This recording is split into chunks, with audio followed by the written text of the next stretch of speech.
بسم اللہ الرحمن الرحیم۔ تمام دیکھنے اور سننے والے معزز ناظرین کو السلام علیکم ورحمۃ اللہ وبرکاتہ۔ دوستو، آج ہم نئی ویڈیو کے ساتھ حاضر ہیں۔ امید ہے کہ یہ ویڈیو بھی آپ کو بہت پسند آئے گی۔ دوستو، پڑھنا لکھنا انسانی شعور میں اضافہ کرتا ہے۔ دین اسلام میں علم حاصل کرنے کو فرض قرار دیا گیا، جبکہ آغاز وحی ہی لفظ اقرا سے ہوا، جس کا معنی پڑھیے کہ ہے۔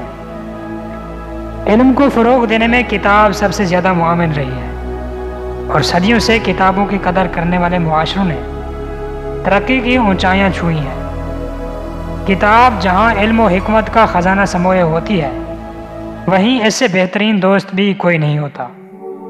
کتاب کے مطالعے سے وسعت نظری پیدا ہوتی ہے اور زبان و بیان میں بہتری آتی ہے۔ مطالعہ کا شوق کتاب پڑھنے، کتاب خریدنے اور کتاب جمع کرنے پر مجبور کر دیتا ہے، اور جب کتابیں جمع ہوتی ہیں تو کتب خانے لائبریری بن جاتے ہیں۔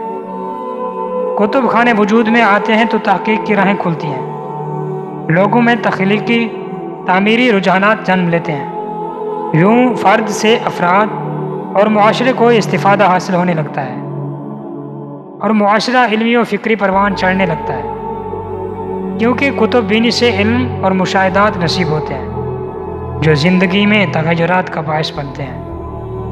دوستو، ڈاکٹر جاوید منظر نے کتب بینی کے متعلق لکھا ہے کہ راہ وفا میں سبھی ساتھ چھوڑتے ہیں، مگر تمام عمر کی یاور کتاب ہوتی ہے۔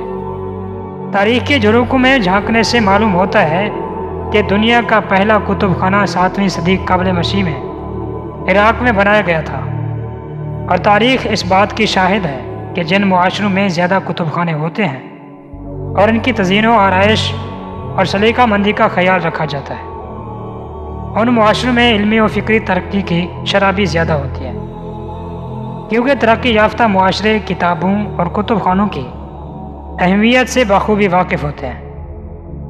کتب بینی کے بے شمار فوائد ہیں، جن پر وقت کئی تحقیقات کی گئی ہیں اور اب بھی ہو رہی ہے۔ کتب بینی کئی جسمانی اور ذہنی فوائد سے آراستہ کرتی ہے۔ کتاب پڑھنے سے دماغی صلاحیت بہتر ہوتی ہے، ذہنی پختگی اور تجربہ حاصل ہوتا ہے۔ کتاب کا مطالعہ کرنے سے افہام اور ذخیرہ الفاظ میں اضافہ ہوتا ہے۔ جو لوگ کتابیں پڑھتے ہیں، ان میں دوسرے لوگوں کے لیے احساسات کا جذبہ بھی عام لوگوں کی نسبت زیادہ ہوتا ہے، کیونکہ تحقیق کہتی ہے کہ کتاب انسان کے باطنی افزا کا باعث بنتی ہے۔ سونے سے قبل کتاب پڑھنے کی عادت اچھی نیند میں مددگار ثابت ہوتی ہے۔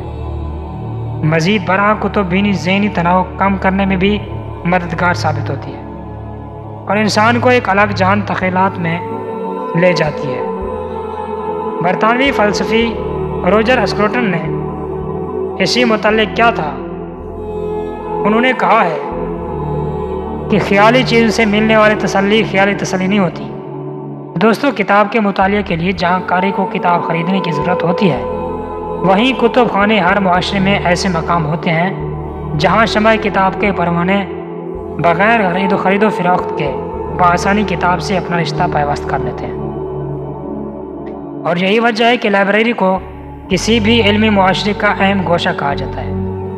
کتب خانہ محققین کے لیے ایک بہترین ادارہ ہوتا ہے۔ نئے خیالات کا اجرا ہوتا ہے، اذہان میں نئی کہانیاں جنم لیتی ہیں، جبکہ نئی کتابوں کے ساتھ ساتھ نئے لوگوں سے ملنے کا بھی موقع ملتا ہے۔